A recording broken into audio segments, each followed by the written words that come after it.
Have you ever noticed how the people who laughed at your dreams are usually the first to ask for a picture when you succeed? If you enjoy stories about military honor, redemption, and unforgettable moments of karma, subscribe to Hidden Truth Chronicles. We share powerful stories that remind us why character always outlasts popularity. Now let me tell you about the longest 10 minutes of my life. 20 years. That's how long it had been since I walked out of Jefferson High School carrying a cardboard box filled with yearbooks, old notebooks, and dreams that everyone else thought were impossible. Back then, I wasn't popular. I wasn't the smartest student. I definitely wasn't the prettiest girl in school. I was simply Rebecca Collins, the quiet girl whose father worked 2 jobs after my mother passed away when I was 14. Most of my classmates came from comfortable families. Mine struggled to keep the lights on.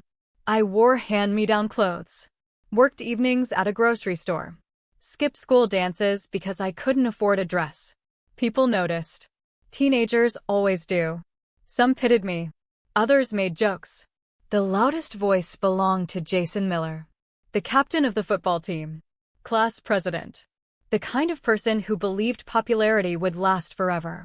Whenever teachers asked about our future plans, Jason would grin and say, "Rebecca's probably joining the army because it's the only college she can afford." The room would explode with laughter. He thought it was a joke. I didn't. The truth was, joining the military had become my dream long before graduation. Not because I had no other options. Because I wanted a life built on discipline, service, and purpose. The military gave me exactly that. Life has a funny way of rewarding people who keep working while everyone else is busy talking. 20 years later, I received an invitation to our class reunion. I almost threw it away. Then I noticed one sentence printed near the bottom. "Come celebrate where life has taken us." I smiled. Maybe it was time. The reunion was held inside the renovated high school gymnasium. Nothing had really changed. The basketball court was still there.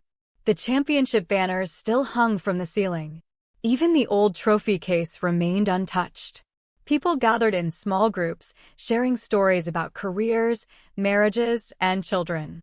Some recognized me immediately. Others didn't. I wasn't wearing my dress uniform. Just a simple navy blue blazer, dark jeans, and comfortable shoes.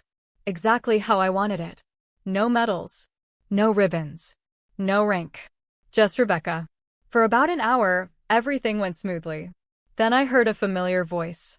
Well, if it isn't Rebecca Collins. I turned around. Jason. Older. Grayer. But still carrying that same confident smile. He looked me up and down. "So, what have you been doing all these years?" "I've had a good career." He laughed, still being mysterious. Several former classmates gathered around us. One woman smiled politely. "So where do you work?" "I work for the army." Jason chuckled. "Oh, recruiting?" A few people laughed. I simply smiled. "No." "Administration?" "No." Jason folded his arms. "Come on, Rebecca. You can tell us." "I serve." He shook his head. "That's not really an answer." Before I could respond, a distant rumble echoed across the football field outside the gym. The windows began to vibrate. Conversation stopped. Every head turned toward the sound. The noise grew louder. Faster. Closer. Someone walked to the window. "What on earth?" Then another voice shouted. "Is that a military helicopter?" The roar of rotor blades filled the night. And within seconds, a Black Hawk descended onto the football field. The entire reunion fell silent. No one had any idea that it had come for me. The Black Hawk settled onto the football field, its rotor blades sending dust and loose leaves swirling across the parking lot. Every conversation stopped. People rushed toward the gym windows, pressing their faces against the glass. "This has to be some kind of training exercise." "No, there's no military base anywhere near here." Jason laughed nervously. "Maybe they're looking for someone." I quietly looked at my watch. They were exactly on time. The helicopter door slid open. 4 uniformed soldiers stepped out first, securing the area with calm, practiced precision. Then a colonel emerged. He scanned the crowd until his eyes landed on me. Without hesitation, he walked straight across the football field.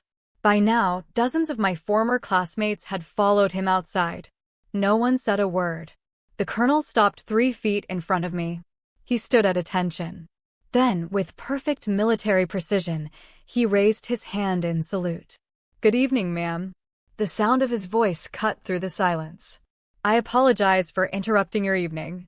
There has been a change in the National Security Council's schedule. The chairman has requested your immediate presence in Washington." Every person standing there froze. The colonel continued. "The aircraft is ready whenever you are." He paused briefly before finishing his sentence. "General Collins." It felt as though the entire world had stopped breathing. Jason stared at me.